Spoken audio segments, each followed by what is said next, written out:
If you have any questions at all or are wondering about anything throughout the presentation, feel free to throw it in the chat.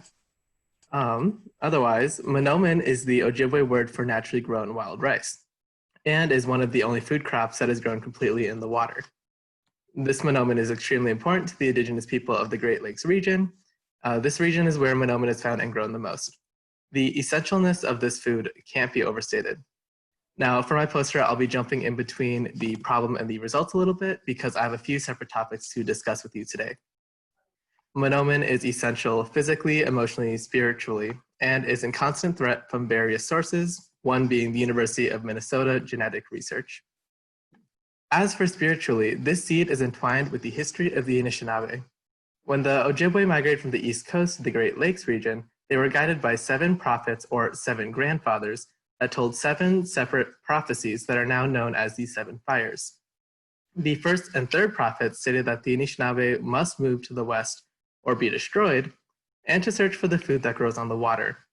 This food on the water is monomen, and where the food grows on the water was meant to be where the chosen ground is for the families to migrate to. When they found the monomen, they knew that this food is life-bearing. It is the first thing given to babies after birth and the last thing you eat before death, if you can. Otherwise, at funerals or any special event in between, like weddings. As for emotionally and physically, Native Americans grow up with their lives centered around monomen, often taking the entire family to the canoes to knock the hulls off the monomen plant using these knocking sticks, and maneuvering the canoes with a large pole. The hull is the outer layer of the seed, and the seed is the actual rice part of the monomen that people are eating. This hull is then hand spun in a large kettle in a process known as parching to cook the hulls a little bit to loosen them up, and then danced on with traditional moccasins. This dance is known as jigging and removes the hulls from the seeds. After all that, the hulls and the seeds are now separated, so now we actually have to pull the hulls out of the mixture, and that is done through winnowing, which actually uses wind and flicks all the mixture into the air. And since the hull is so light, the hull just flies away, leaving only the seed in the basket. This process is a huge, huge source of exercise for the Native people. As estimated by the calorie burn, you can see in the middle of the results section, done by Owen Schwartz, who works with the Great Lakes Indian Fish and Wildlife Commission, or GLFWC. Above that, you can see a recommended dietary allowance chart for 100 grams of monomen, which is and an RDA is the daily amount of each nutrient that fits the needs of about 97 to 98% of individuals.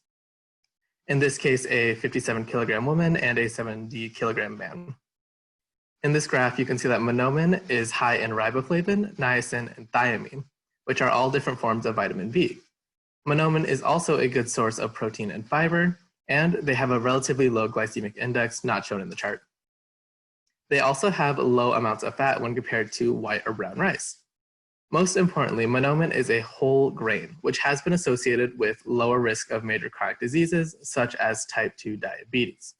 This is extremely important because Native Americans are 2.9 times more likely than their non-Hispanic white counterparts to have type 2 diabetes. This often leads to kidney failure. The kidney failures were extremely prevalent in the 90s, with about 60% of all kidney disease cases in Native Americans being due to diabetes, but has since tremendously fallen to about 28% due to education and protection of these practices like ricing that prevent diabetes. Access to monomen is being threatened all the time to this day, despite the 1854 Treaty Authority giving the right to hunt and gather on native land, but there are many loopholes that are being exploited. For example, things like dams, which don't physically prevent you from getting to the lake and accessing the monomen, but it messes with the water level, which puts the monomen in danger since it only grows in shallow waters, usually about 1 to 3 feet tall. One of these threats is genetic modification done by the University of Minnesota. The university developed the commercially grown wild rice today that strengthened the Minnesota economy and diets of non-native Minnesotans, but they were never sanctioned to do this research on the monomen by the tribes. This created a huge rift of distrust between the tribes and the university that we're still trying to recover and mend today. By 1978, the university released 9 different varieties of this cultivated paddy rice, And by 1986, 95% of all commercially marketed wild rice was the paddy rice that the university created. The genetic research done by the university poses huge amounts of potential risk for contaminating the strains that are at each of the lakes, because each lake has a whole different strain of monomen. To this day, the labs on campus conducting the genetic research are given $450,000 a year from the Minnesota Department of Agriculture to continue this research. This research is still not sanctioned by the tribes and should cease immediately.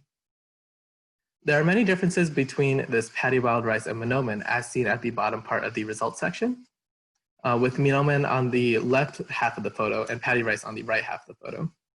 The main differences being color, taste, cooking time, and size before cooking. The sensory observations were made by me since a taste panel couldn't be made this year due to COVID. And there was limited quantity of monomen that I had access to, so I didn't have enough monomen to do a cooking test.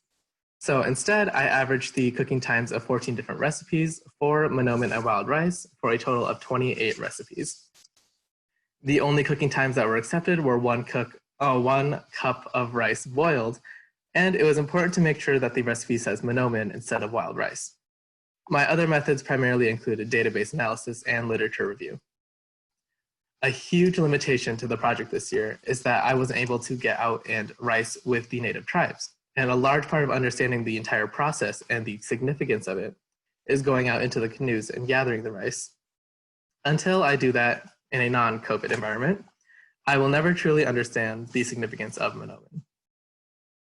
As for the conclusions for my project this year, losing access to monomen would put Indigenous people at even greater health risk than they already are by separating them from a source of nutrition, exercise, and cultural identity. The cultural and physical differences between monomen and paddy rice are so huge that you cannot even possibly consider that they are one and the same. You cannot call monomen paddy rice, and you cannot call paddy rice monomen. As for what the university should do next, the damage has already been done to the relationship between the university and the Indigenous people when the university created the paddy wild rice. This rice can continue to be grown and sold since it was already made, but the university should stop any further research per tribal request, specifically mentioning again, genetic and cloning research. Any future research with this project should include an open and constant discussion with the university researchers that are doing the genetic modification research, as well as looking at the other current threats to monomen, like dams, mining, climate change, and fracking. These are all actually really relevant and are talked about very much to this day. Many of these dams, mines, and fracking are being proposed this year in 2020.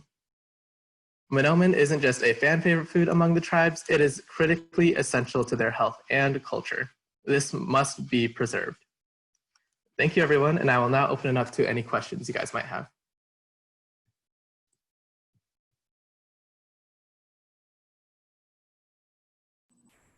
I've got one for you, Tyler. You use both Anishinaabe and Ojibwe, and I know that what the tribes have been called by other people and what they call themselves are often very different. So what do they prefer? They prefer Ojibwe, but when referring to the migration story, it should be Anishinaabe because that can be broken up into 3 parts. That means like the first man. Okay, thanks.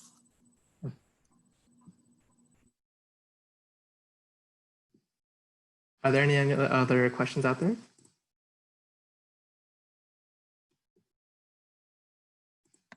Sorry about that. In what ways does a like a university developed cultivar spread into a wild area? How does that happen? And is that can the cultivars spread into areas where they haven't been introduced, like other genetically modified crops do? Well, the thing is that they have to grow the paddy rice in a very similar environment. So they are proposing many paddy rice farms that are a little bit too close to the reservation. So they're worried like a huge gust of wind could easily throw one seed into the monomen pile. Okay, so the seeds can spread through the air. Mm-hmm. So there really does need to be a very firm segregation. Mm-hmm.